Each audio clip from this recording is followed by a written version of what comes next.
Hello everyone, GK दृष्टि में आपका स्वागत है।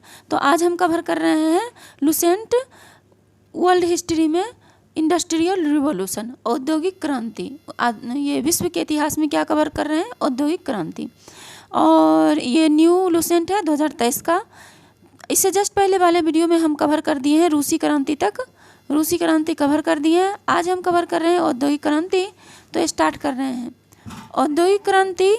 औद्योगिक क्रांति पद का प्रयोग सर्वप्रथम अर्नाल्ड टॉयनबी ने किया था। किसने किया था? अर्नाल्ड टॉयनबी ने औद्योगिक क्रांति पद का प्रयोग सर्वप्रथम किया था। औद्योगिक क्रांति की शुरुआत इंग्लैंड में हुई थी। औद्योगिक क्रांति की शुरुआत कहाँ हुई थी? इंग्लैंड में हुई, क्योंकि इंग्लैंड के पास उपनिवेशों के कारण कच्चे माल और पूंजी की अधिकता थी। इंग्लैंड जो था ना, पूरे दुनिया में अपना उपनिवेश स्थापित कर चुका था, और जिसकी वजह से उपनिवेशों के कारण कच्चे माल और पूंजी की क्या थी? अधिकता थी। जहाँ जहाँ वो उपनिवेश बनाया था वहाँ से कच्चे माल भरपूर मात्रा में उसको मिलती थी, जिससे उसको पूंजी काफ़ी होता था। तो इसकी अधिकता थी। इंग्लैंड में औद्योगिक क्रांति की शुरुआत सूती कपड़ा उद्योग से हुई। और इंग्लैंड में औद्योगिक क्रांति की शुरुआत किससे होती है? सूती कपड़ा उद्योग से होती है।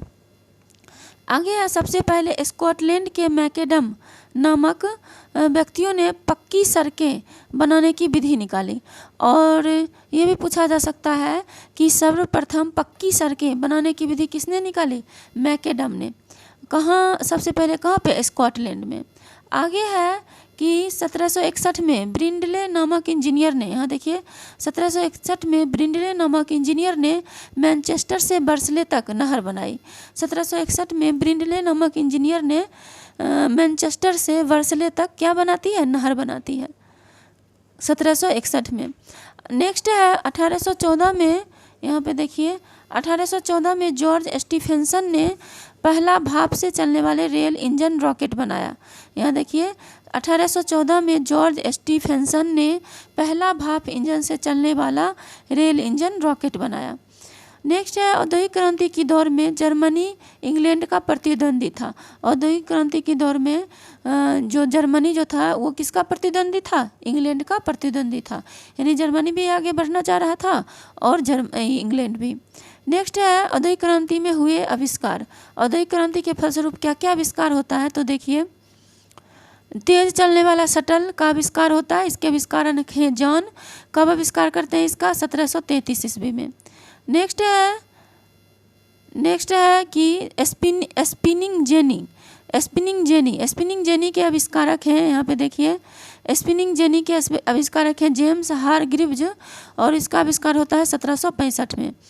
आगे स्पिनिंग जेनी पानी की शक्ति से चालित और पानी से चलने वाला है ये, और इसके आविष्कारक हैं रिचार्ड आर्कराइट। ये कब आविष्कार करते हैं इसका? 1767 में। नेक्स्ट है स्पिनिंग म्यूल के आविष्कारक हैं क्रॉम्पटन, और इसका आविष्कार होता है 1776 ईस्वी में। नेक्स्ट है घोड़ा द्वारा चलाए जाने वाले करघा। इसका आविष्कार करते हैं कार्टराइट, और ये पता नहीं है कब इसका आविष्कार हुआ है। सेफ्टी लैंप के आविष्कारक हैं हम्फ्री डेवी, और इसका आविष्कार हुआ 1815 में। तो लगभग 18वीं सेंचुरी में सबका आविष्कार होता है। एक ये जो है 19वीं सेंचुरी के शुरुआत में होती है सेफ्टी लैंप की। नेक्स्ट है इंग्लैंड में क्रांति। और औद्योगिक क्रांति के बाद क्या होता है? इंग्लैंड में क्रांति आती है। इसको हम आज ही कवर कर लेते हैं। करा इंग्लैंड में गृह युद्ध चार्ल्स प्रथम के शासनकाल में 1842 में हुआ था। इंग्लैंड में गृह युद्ध किसके शासनकाल में? चार्ल्स प्रथम के शासनकाल में। कब हुआ था? 1842 में हुआ था। इंग्लैंड में गौरवपूर्ण क्रांति 1688 ईस्वी में हुई। इंग्लैंड में गौरवपूर्ण क्रांति कब होती है? 1688 ईस्वी में होती है। उस समय इंग्लैंड का शासक जेम्स द्वितीय था। उस समय इंग्लैंड का शासक कौन था? जेम्स द्वितीय। नेक्स्ट है सप्तवर्षीय युद्ध इंग्लैंड एवं फ्रांस के बीच हुआ था। सप्तवर्षीय युद्ध किसके किसके बीच हुआ था? इंग्लैंड एवं फ्रांस के बीच सप्तवर्षीय युद्ध हुआ 1756 से 1763 ईस्वी में हुआ था। गुलाबों का युद्ध इंग्लैंड में हुआ, और गुलाबों का युद्ध कहाँ हुआ? इंग्लैंड में। याद रखना है इसको। नेक्स्ट है इंग्लैंड के सामंतों ने राजा जॉन को, यहाँ देखिए इंग्लैंड के सामंतों ने राजा जॉन को सन 1215 ईस्वी में एक अधिकार पत्र पर हस्ताक्षर करने को मजबूर किया। और देखिए 1215 ईस्वी में ही जो है इंग्लैंड के सामंत जो है एक राजा है, राजा जॉन, उनको एक अधिकार पत्र पर क्या करता है, हस्ताक्षर करने के लिए मजबूर करता है। इस अधिकार पत्र को मैग्ना कार्टा कहा जाता है। और 1215 जहाँ पे एक तरह से कहते हैं हमारे इंडिया में जो आधुनिक कोई वैसी आविष्कार नहीं हो पाता। जो एक तरह से जो राजा महाराजा होते थे वो किसानों के टैक्स पे ही डिपेंड रहते थे। किसानों जो खेती करते थे उसी के टैक्स पे डिपेंड करते थे, वो एक्स्ट्रा आविष्कार के बारे में नहीं सोच रहे थे। नेक्स्ट है, यह सर्वसाधारण के अधिकारों का घोषणा पत्र था। और मैग्ना कार्टा जो था वो सर्वसाधारण के अधिकारों का घोषणा पत्र था, यानी कि जो ये साधारण लोग जो थे उनके लिए उसमें अधिकार था। नेक्स्ट है, ट्यूडर वंश के शक्तिशाली राजाओं के शासनकाल में संसद उनके हाथों की कठपुतली बनी रही। ट्यूडर वंश के शक्तिशाली राजाओं के शासनकाल में संसद उनके हाथों की क्या बनी रहती है, कठपुतली बनी रही। नेक्स्ट है, एलिजाबेथ प्रथम का संबंध ट्यूडर वंश से था। एलिजाबेथ प्रथम का संबंध किससे था, ट्यूडर वंश से था। तो ये भी थोड़ा ध्यान रखना है, एलिजाबेथ के बारे में इस बार भी पेपर में पूछा था। इंग्लैंड में गृह युद्ध 7 वर्षों तक चला।